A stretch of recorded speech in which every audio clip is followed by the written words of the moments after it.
Hello दोस्तों। आज किसी के लिए प्रपोज डे है, आज किसी के लिए संडे है, पर मेरे लिए संडे है।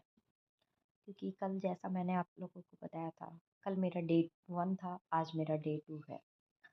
पर अच्छा लग रहा है आप लोगों के साथ ऐसे ब्लॉगिंग करने में, बात करने में। क्योंकि एक शख्स ने मुझे जैसे कल वेब सीरीज बताए थे, आज मैंने कुछ कुछ वेब सीरीज भी देखा, कुछ मूवी भी देखा, सॉन्ग सुना, डांस किया। प्रपोज डे में सबको प्रपोज करने वाले तो बहुत कोई होंगे, बहुत कोई रूठने मनाने के लिए भी होंगे, पर मेरे पास तो ऐसा कोई भी नहीं है जो इससे मैं बात करूं।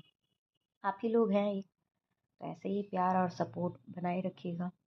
क्योंकि कभी कभी मेरी मन उदास होती है तो मैं खुद को ही मनाती हूँ, तो खुद को ही सारा चीज़ करना पड़ता है।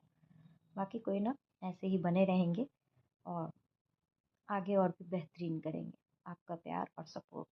आज के लिए बाय बाय।